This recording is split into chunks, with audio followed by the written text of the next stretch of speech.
आप सबको मेरा प्रणाम। स्वागत है महाभारत की अनसुनी और अनकही कहानियों की श्रृंखला में। आप देख रहे हैं विश्व शांति दर्शन, जिसकी संकल्पना का श्रेय जाता है काशी विश्वनाथ कॉरिडोर को नॉलेज कॉरिडोर का रूप देने वाले विश्वधर्मी प्रोफेसर डॉक्टर विश्वनाथ दा कराड। विश्व शांति दर्शन के वीडियोस अध्यात्म, विश्व शांति और विज्ञान से संबंधित प्रोग्राम्स प्रोड्यूस करते हैं। अगर आपने अभी तक चैनल को सब्सक्राइब नहीं किया है तो अवश्य करें, वरना आप वंचित रह जाएंगे नई नई कहानियों और नए नए एपिसोड से। आज की कहानी का प्रस्तुतिकरण, इसके लिए मैंने इंग्लैंड की पृष्ठभूमि को चुना है। जी हाँ, यहाँ मैं अवकाश हेतु आया हुआ हूँ। जिस तरह भारत गांव और छोटे छोटे शहरों में बसा है, उसी तरह इंग्लैंड का ये प्राकृतिक सौंदर्य भी लंदन के बाहर दिखाई देता है। एशबॉर्न नामक इस छोटे से शहर की सुंदरता भी निराली है। तो आगे बढ़ते हैं और सुनते हैं आज की महाभारत की एक और अनसुनी कहानी। भीम अर्जुन का पराक्रम, द्रौपदी की है व्यथा, जिसने दी भारत को गीता, वो महाभारत कथा।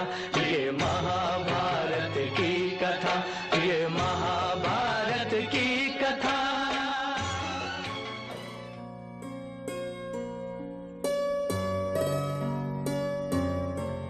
महाभारत के कई ऐसे दिलचस्प किस्से हैं जो हम में से बहुत से लोग नहीं जानते, लेकिन अपने तरीके से उल्लेखनीय है।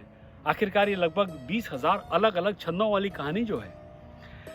कुरुक्षेत्र युद्ध, कौरवों और पांडवों के बीच का युद्ध हमें अच्छाई और बुराई पर विचार कराता है। जिस युद्ध ने अकथनीय विनाश किया, उसने हमें बहादुरी, ज्ञान और सदाचार की कालातीत गाथाएं दी। जब महाभारत युद्ध सुनिश्चित हो गया तो अर्जुन और दुर्योधन दोनों श्री कृष्ण के पास पहुंचे। श्री कृष्ण कहने लगे कि एक तरफ मेरी एक अक्षौणी नारायणी सेना है और दूसरी तरफ मैं इस युद्ध में शस्त्र नहीं उठाऊंगा। दुर्योधन ने श्री कृष्ण की सेना का चयन किया और अर्जुन ने श्री कृष्ण का। दुर्योधन को लगा कि श्री कृष्ण बिना सेना के निहत्थे पांडवों की क्या सहायता कर पाएंगे। श्री कृष्ण ने महाभारत युद्ध में अपने लिए अर्जुन के सारथी बनने की भूमिका का चयन किया था। कुरुक्षेत्र के युद्ध क्षेत्र में एक रथ है, यात्री के रूप में अर्जुन पीछे बैठे हैं। ये सभी हमने देखा है चित्रों में भी और हम जानते भी हैं। रथ एक सारथी भगवान कृष्ण द्वारा चलाया जाता है। वो बागडोर संभाले हुए हैं। रथ को आगे बढ़ाने वाले घोड़े हैं। घोड़ों को नियंत्रित करने वाली बागडोर है। सामूहिक रूप से ये रथ एक पूरी तस्वीर बनाता है, लेकिन ये रथ कहाँ ले जाया गया? दो लड़ाकू सेनाओं के ठीक बीच में।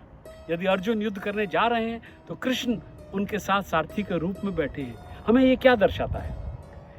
यही आज की कहानी का अध्यात्म है। जब तक हम इसके आंतरिक अर्थ को नहीं समझेंगे, तब तक केवल भगवत गीता का पाठ करना ही पर्याप्त नहीं है।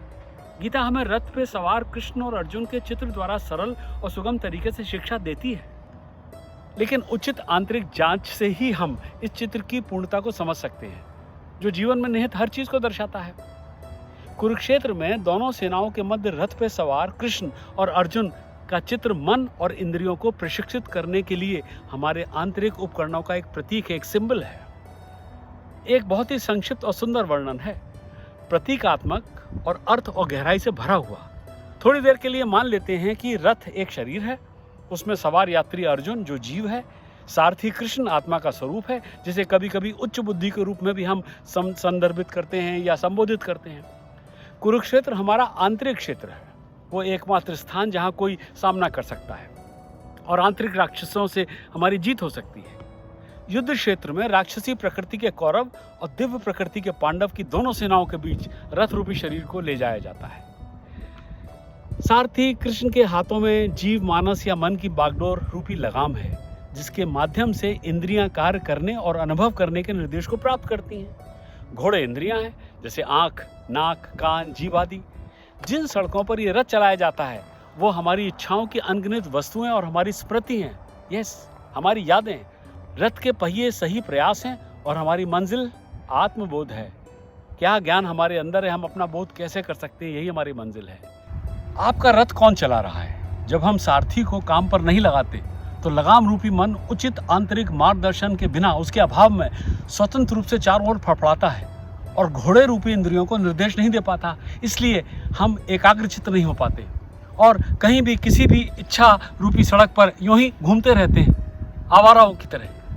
रथ रूपी शरीर डगमगाता है उस केस में और घोड़े रूपी इंद्रियां थक जाती हैं। लगाम रूपी मन घिसने लगता है और सारथी रूपी बुद्धि आलसमयी हो जाती है। इसलिए अपने सारथी रूपी बुद्धि को वापस काम पर लगाकर फिर से प्रशिक्षित करना है, ताकि वो लगाम रूपी मन को उठा सके और घोड़े रूपी इंद्रियों को रास्ता दिखा सके। इस प्रशिक्षण को साधना या आध्यात्मिक अभ्यास कहा जाता है। इसका अर्थ है स्वयं के सभी स्तरों को प्रशिक्षित करना, ताकि हम स्थिर, नीरव, शाश्वत केंद्र का अनुभव कर सकें। भगवान रूपी सारथी को यात्री की सेवा करने की अनुमति दें। ब्रेक पर पैर रखकर गाड़ी नहीं चलानी चाहिए, बल्कि ज़रूरत पड़ने पर कार को नियंत्रित करने के लिए, खतरों से बचने के लिए ब्रेक का इस्तेमाल करना चाहिए। ये खतरे क्या क्या हैं? अशुद्ध विचार, अशुद्ध भावनाएं, अशुद्ध दृष्टि, अशुद्ध श्रवण, कुछ भी हो सकते हैं। यदि आपके पास ब्रेक नाम की चीज़ नहीं है तो आप निश्चित रूप से दुखी और परेशान रहेंगे। घोड़े जिन्हें बिना लगाम के काबू में नहीं लाया जा सकता, या फिर वो कार जिसमें ब्रेक नहीं है, ये सब बिना इंद्रियों के नियंत्रण वाले व्यक्ति हैं। ये सभी बेहद खतरनाक हैं और हमें आपदा की ओर बढ़ाते हैं। महाभारत के ऐतिहासिक युद्ध को आप भले ही भूल जाएं, लेकिन उसमें निहित संदेश को न भूलें। वास्तव में हमारे भीतर अभी भी प्रतिदिन युद्ध चल रहा है। ये हमारी आसुरी और दैवी गुणों की लड़ाई है। दोनों के बीच हमेशा संघर्ष होता रहा है। विरोधी ताकतों के बीच इस संघर्ष में कृष्ण रूपी आत्मा, उच्च बुद्धि हमेशा धर्म के पक्ष में होते हैं। यदि आप अपने मार्गदर्शन के रूप में भगवान को अपने पक्ष में रखना चाहते हैं, तो आप अपने आप को दिव्य प्रकृति धर्म के गुणों से सुसज्जित करें, क्योंकि जहाँ धर्म है वहीं भगवान है। इस रथ को गंतव्य तक ले जाने के लिए सिर्फ भगवान का ही साक्षात्कार चाहिए। हमें वही कर सकते हैं। यदि घोड़े अशांत, थके हुए, अनुत्सुक हैं और सड़क ठीक से नहीं देख पा रहे हो, तो वे रथ को खाई में गिरा सकते हैं। भगवत गीता शांति और ज्ञान प्राप्त करने के लिए दिव्य मार्गदर्शन का आह्वान करने और भरोसा करने की कहानी है। और हालांकि हमें ये लड़ाई अकेले ही लड़नी चाहिए, हम देखा जाए तो वास्तव में अकेले नहीं हैं। हमारे पास दिव्य मार्गदर्शन है। हमारे व्यक्तिगत सारथी, हमारे कृष्ण और हमारी आत्मा हर लड़ाई में हमारी सहायता करते हैं। हमें अपने प्रत्येक आंतरिक राक्षसों से लड़ना चाहिए, अपने रथ को चलाना सीखें। तो इसी अध्यात्म के साथ देते हैं आज की इस चर्चा को यहीं विराम। सब्सक्राइब कीजिए, साझा कीजिए और देखते रहिए महाभारत की अनकही और अनसुनी कहानियाँ ओनली ऑन विश्व शांति दर्शन।